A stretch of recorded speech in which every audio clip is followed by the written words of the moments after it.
Tell Me About It is brought to you by Extreme Health Club.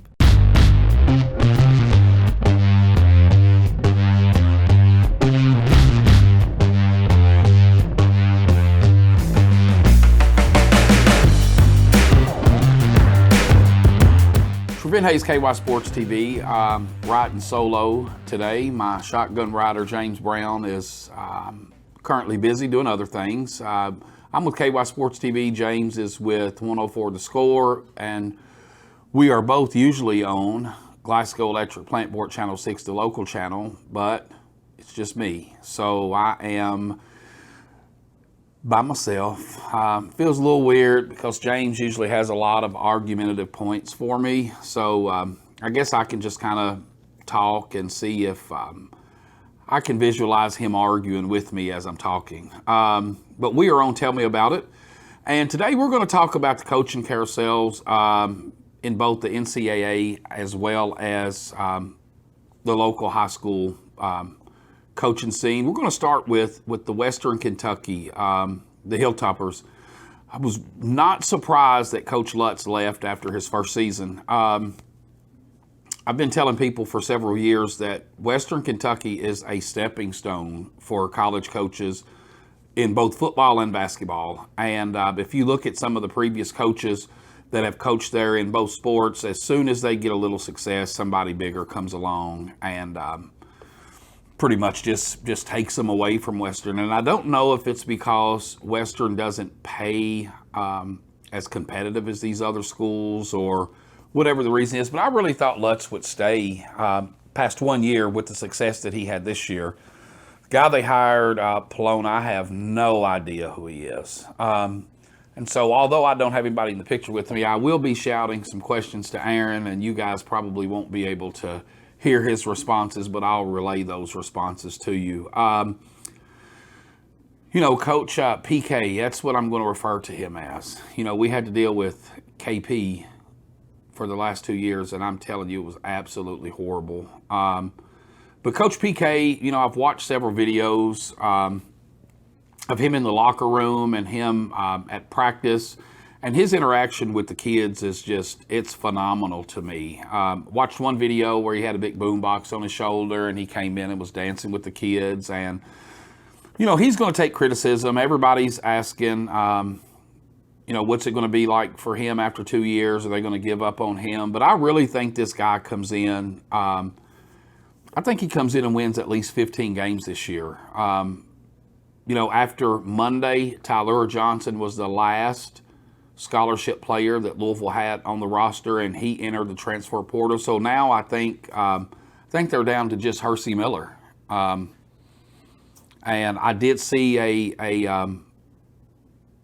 little piece that Master P wrote, his daddy, and I think we talked about him last week. But, I think they're going to stay loyal to the program, and I really look for Master P's son to commit to Louisville. But he's bringing two guys with him from the College of Charleston. One of them is a great shooter. The kid from James Madison just committed to Louisville. He's a proven winner. He was the Sun Belt Conference Player of the Year. And now they're targeting two kids from Florida Atlantic. And, 10 years ago, when you would think about bringing players from those schools to Louisville, it would have been a joke. But now these Florida Atlantic, College of Charleston, James Madison, all these teams are being competitive. And I saw the breakdown of, I think it was 24 seniors playing in the Elite Eight. 24 seniors, maybe 12 juniors. I think it was only a total of like 4 or 5 freshmen that were actually playing. And what that tells me is, regardless of how good, these players are coming out of high school, it's not really going to matter because these coaches are going to go after guys that are, not the 18-year-olds, but they're going to go after these guys that are 23, 24, that's got experience. And like we said in the previous shows, it's going to kill high school recruiting. I did see where a guy from UK, it's a 16-year-old kid that's committed to UK, but he's got to stay at UK for 2 years. So, it's getting, I don't know. I just hope that doesn't hurt the kid's career. I just don't think that a 16-year-old can physically play with 21, 22, 23, 24, and to be honest, there are some guys out there 25 that took got the COVID year plus a redshirt year. So there's just so much difference in the physique of these kids versus these grown men. But back to PK, he has started a group, 502, and I actually joined that group last night. My contribution was not very big, but he just basically went around Louisville to the businesses, and he was like, "Hey, I need you to give. If you can give $10 a month, give $10 a month, and that's going to go toward our NIL money." And everybody laughed, but hey, I remember there was some other coaches from up the road, a little east of Louisville, a certain football coach. You know what I'm talking about, Aaron? Aaron said yes. Mark Stoops did the same thing last year. He made it public that, hey, we need some NIL money, and that's what it's going to take to be successful at the collegiate level. Now you've got to pay these kids to play. A lot of people don't like that, but I don't see anything wrong with it.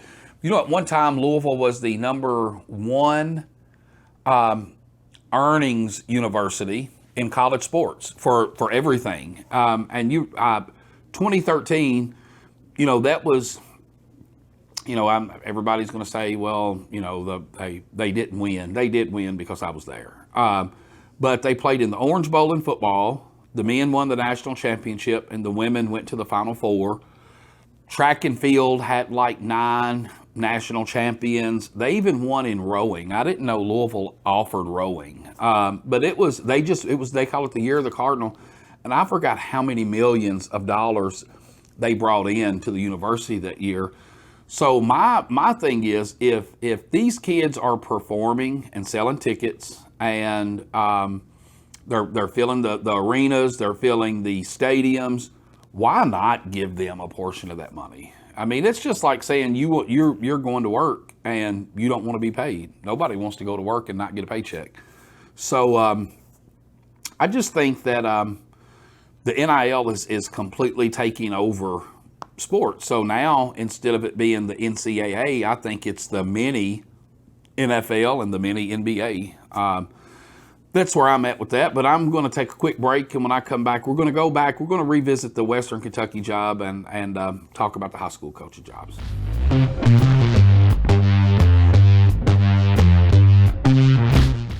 Extreme Fitness has doubled in size, now with over 8,000 square feet of co-ed weights and an upgraded 90-degree saline therapy pool. The Extreme Fitness campus also holds the exclusive Extreme Fitness for Women complex and Extreme Blend smoothie bar. You have to experience the variety of classes to realize the impact they have on their clients. Personal training is with the best in the business and is available and tailored to fit individuals. So start your journey today at Extreme Fitness and Health Club. Introducing the Glasgow EPB customer payment portal and mobile app. With our new sleek and user-friendly payment portal, managing your Glasgow EPB services has never been easier. And if you need to make a payment on the go, our new mobile app lets you pay your bills with just a few taps. The Glasgow EPB customer payment portal and mobile app, because managing your Glasgow EPB services should be as simple as flipping a switch. Visit glasgowepb.com/billpay today to sign up and download the app.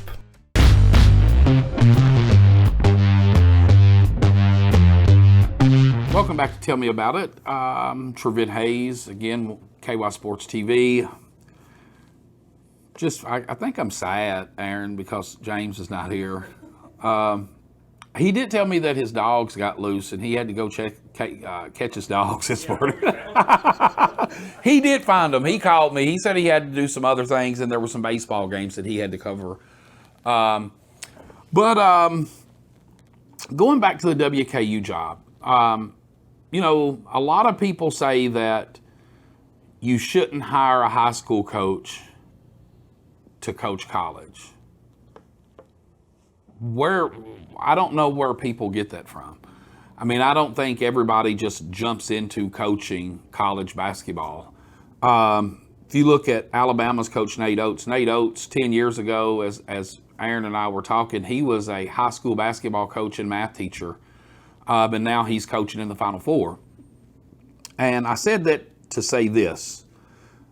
I don't understand why Western Kentucky has not given, and not even the head coaching job, but why Western Kentucky has not given Will Unseld a chance on the Hill. I mean, I don't think I'll ever know the answer, but I mean, he's a proven winner. He's a proven recruiter. Ha ha, that was a joke, James. No, I think that's the reason why, maybe the reason why they haven't given him a chance is because you've got to have a proven recruiter, and it's just, the college game is just so grimy when it comes to recruiting. I did see where Rick Pitino is now being investigated again. They said that he was recruiting players that was still playing in the tournament.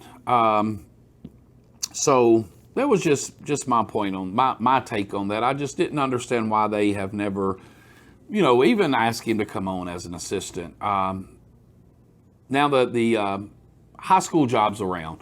I know Glasgow is going to be a job that it is up for a new coach. And I've received several calls today asking me if I had heard that Cornelius Faulkner was going to be the new boys basketball coach at Glasgow.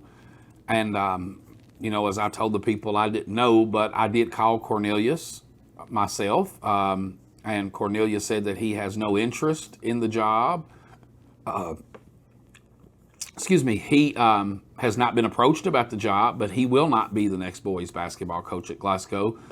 So, the big question is, who will Glasgow bring in? I know at one time they were trying to get Will McCoy, but I think Will is doing pretty good at Greenwood, so I really doubt that he would leave Greenwood to come to Glasgow.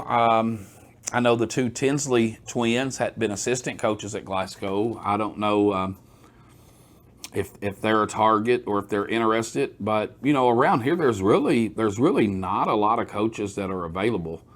So that'll be something else that we can continue to watch here over the next few weeks, because I'm sure they'll want to go ahead and hire a coach, before summer basketball starts, so that those kids returning can play a summer schedule and get somewhat familiar with their coach.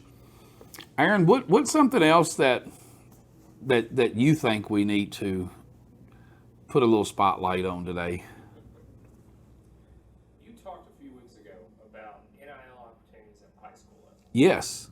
What does that entail, or if you can talk to that? Oh yeah, Aaron asked me about a few weeks ago we talked about the NIL possibilities, or not possibilities, but the opportunities for high school athletes.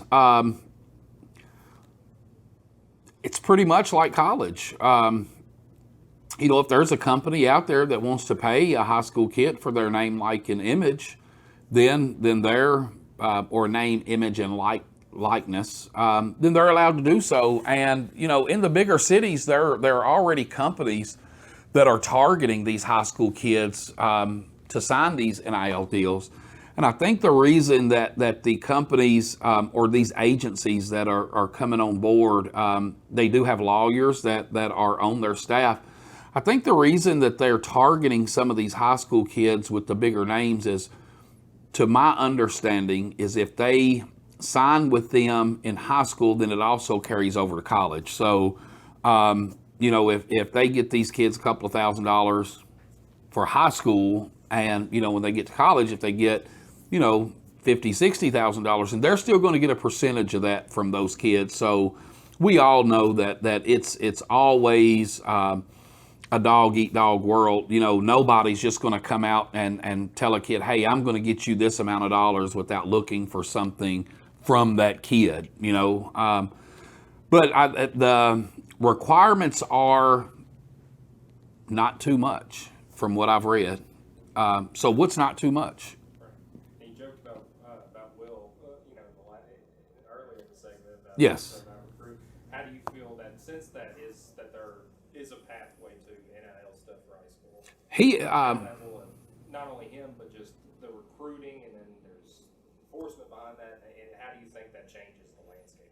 okay, Aaron asked me how I thought that the landscape would change with people being allowed to offer NIL money to these high school kids. What I think is going to happen, Aaron, is whoever has the most money in the town that you're in is going to be the dominant team. Like in Louisville, if you are fortunate to play at Trinity, St. X, Male, those are your dominant teams just about in every sport. And I think it's going to be the same way. If it comes down to Caverna, Barron, or Hart, we don't have a lot of businesses at Caverna. Who knows? But I think it's going to drive all your small schools, kind of away when it comes to being competitive with sports. And that's just the nature of the beast. And, I'm unapologetic about things that I say when it comes to high school sports, but we all know that, the bigger schools, Lexington Catholic, Trinity, St. X, these schools have been recruiting for a couple of decades. It's amazing to me that a kid can be enrolled at Danville and the next week they're enrolled at St. X, and there's absolutely nothing that you can do about it. As long as they pay their tuition to go, it can happen because they're a private school. And I think that is terrible for high school sports. The first year that Caverna went to the Class A state and played, we played Lexington Catholic. We played Lexington Catholic the second year. We got beat by University Heights. University Heights was Evangel in the early 1990s. University Heights had kids from Italy. They had kids from France. They had kids from a couple of other countries. And I think their enrollment was only maybe 50, 60 kids. And they had 5 Division I basketball players on that team. And that was in 1990. They're a private school. You can do that. So I don't understand why it's okay for them to do that. But if a kid chooses to go to another school, in the area or even not in the area, if you're not one of those big schools, then they're not going to make you eligible. So with this NIL, I don't think we stand a chance. Right now at Caverna, we've got a really good group of sophomores. And I've, for the last 2 weeks, I've heard that, they're transferring to Bowling Green, they're transferring to Warren Central, they're transferring to wherever. And that's just not the case. But, what happens if somebody comes in with the NIL deal and tells these kids, hey, we can give you $1,000 a week? Is that not too much? Or is that more than too much? Who knows? I just think, Aaron, that next year is going to be it's going to be really surprising to see some of the moves that some of these kids are going to take, especially, going to the bigger schools. But, as I've said before, at Caverna, we can't offer the same things that they offer at Bowling Green. Bowling Green has $1 million weight room facility. We can't compete with that. We don't have the numbers. We don't have the finances. We don't even have the same finances and opportunities as Glasgow and Barron County. So as a coach, kids want to be a part of something that's big. Why would a kid want to play at Caverna instead of playing at Barron County on a turf field? It's those little things that I see. I think Glasgow has an indoor practice facility. If volleyball's not practicing, we can go in the gym, but if they're not, we got to stay outside in the cold and rain. But I think that's what it's coming to. That's what it's going to come down to. What do you have to offer my kid? And, I talk to parents all the time from other schools, with KY Sports TV, and I talk to them about their kids moving from one school to another, and they just, they simply say, hey, they didn't have anything to offer. So I don't get into what they were offered, and I'm not saying that they were offered money or anything like that, but, I think the facilities and things like that play a big deal with where some of these kids are going, and it's the same way in college. That was my next and final follow-up for this was, you talked about how the implications of the transfer portal are affecting recruiting today as well for high school kids, but also, just the landscape of college, how it's changed with that transfer portal, and also how these universities are constantly trying to build new buildings, flashier buildings to offer these amenities to students. And that's athletic or not. Do you think high school is mimicking that same? High school is mimicking the same thing with college. And what Aaron was saying was, at the college level, everybody wants the flashy arenas. They want the flashy buildings. They want the flashy training facilities. They want the best. So when these kids come on campus, they feel a part of that. I saw a kid that committed to Michigan. And he could have went anywhere in the country he wanted to go to play football. But he said that he had been to Alabama to visit. He had been to USC to visit. He had been to Georgia to visit. But when he went on his visit to Michigan and he was on the field and he heard the rumblings of the 100,000 plus fans there, he said he was sold. You get to play in front of 100,000 people every time you step on the field. Today's world, it's all about social media. It's all about, the kids, YouTube, TikTok, Snapchat. These kids follow that. And, the bigger the place you're at, the more followers these kids are going to get. And these kids are making a lot of money off of social media as well. So we're going to take another quick break, and we come back. I'm going to be a little controversial for some people. We're going to talk about the heat that Dawn Staley took on Sunday in her post-game interview. Trevent Hayes will be right back.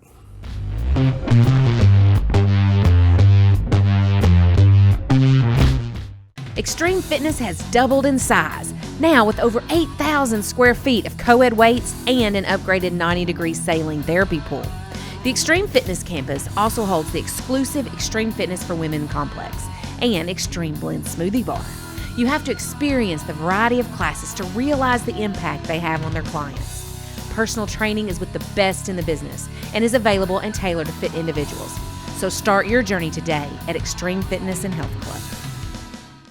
Introducing the Glasgow EPB customer payment portal and mobile app. With our new sleek and user-friendly payment portal, managing your Glasgow EPB services has never been easier. And if you need to make a payment on the go, our new mobile app lets you pay your bills with just a few taps. The Glasgow EPB customer payment portal and mobile app, because managing your Glasgow EPB services should be as simple as flipping a switch. Visit glasgowepb.com/billpay today to sign up and download the app.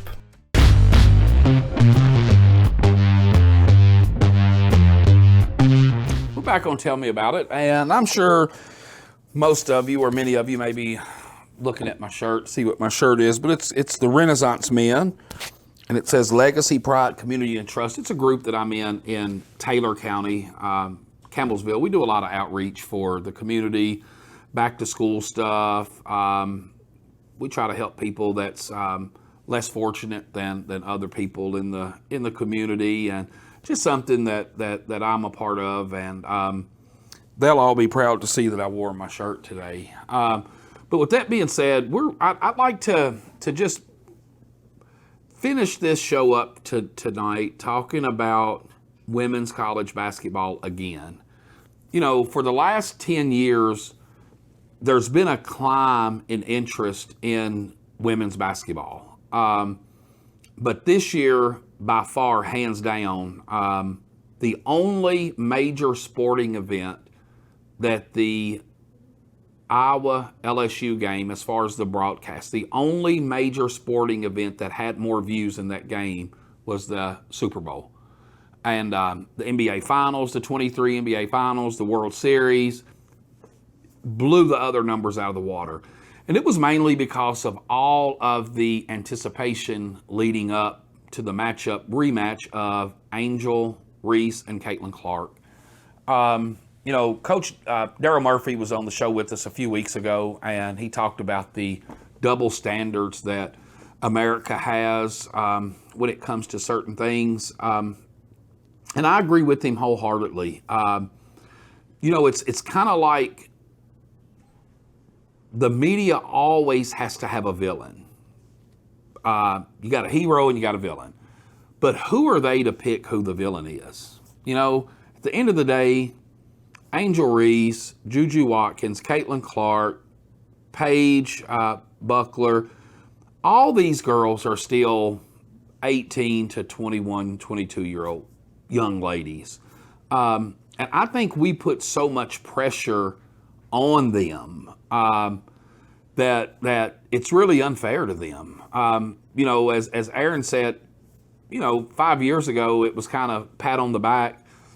We've got a day break between men's basketball, so let's just talk about somebody, Rebecca Lobo or Diana Taurasi. But now, these new age college women's athletes, basketball players, are becoming household names. I've seen grown men wearing Caitlin Clark and Angel Reese jerseys. And that speaks volume to how far women's basketball has evolved. And I think one of the biggest reasons of the evolution of women's basketball is coaches such as Dawn Staley. Had a great college pro career. Now she's one of the hottest college coaches in America. And again, the mainstream media has tried to break her down as not only a coach, but as a person. After she won on Sunday, Sunday was Easter, she talked about giving God glory, giving God all the glory for her being alive. And she talked about, God answering prayers for her team, with their health and winning. And the media immediately attacked her for saying that. They said that she's using her platform to promote her secondary or secular propaganda, per se, her agenda. But they never say anything about athletes when they say, I just want to give God all the praise and glory for, where I'm at, what I'm doing, and, I'm here because of Him. Again, they pick and choose who they want to crucify. It is what it is. Again, women's basketball is at its highest level that it's ever been. And you have a great game between Iowa and LSU. Both teams shook hands after the game. Angel Reese and Caitlin Clark, embraced each other. What a way to end, Angel Reese's career. And the next day, the media talks about LSU walking off the court during the national anthem, and that wasn't true. They weren't on the court. From what I understand, Kim Mulkey has been coaching for over a decade, I know, but at the 12-minute mark, she's always taking her girls off the floor. That's when they do their final pregame speech. They do their team prayer. And for somebody to just make those accusations, it makes me really question what have we really become in sports. It's sad to me that it always has to be a hero and a villain. I have a problem with that, Aaron. I don't know if anybody else feels the way that I feel, but the narrative's changed so much. But when you've got somebody such as Dawn Staley, she disciplines her team, and as loco as Kim Mulkey acts sometimes, she dismisses players from her team that breaks the team rules. Just because we don't like somebody's style of coaching, it doesn't mean that we need to, to publicly try to humiliate them. The same with players. You know, Angel Reese, she talks more than anybody except Caitlin Clark to me. I think Caitlin Clark talks more trash than Angel Reese does. But guess what? She can, because she's the best player in America to some people. Angel Reese nor Caitlin Clark is the best player in America to me. I think Juju Watkins is the best player in America. I mean, and she's 18 years old. But I just, you know, instead of us causing division with these women athletes, you know, let's just embrace it and let it be what it's going to be. So hopefully next week James Brown will be with us. I want to thank you for watching. Tell me about it on Glasgow Electric Plant Board Channel 6, a local channel. Trevent Hayes with KY Sports TV. And again, in my absence, I should have got a cutout of James Brown. He is worthy enough to have a cutout. You know, he's the legend. James Brown 104 The Score. It's been fun solo, but until next week, we'll see you then.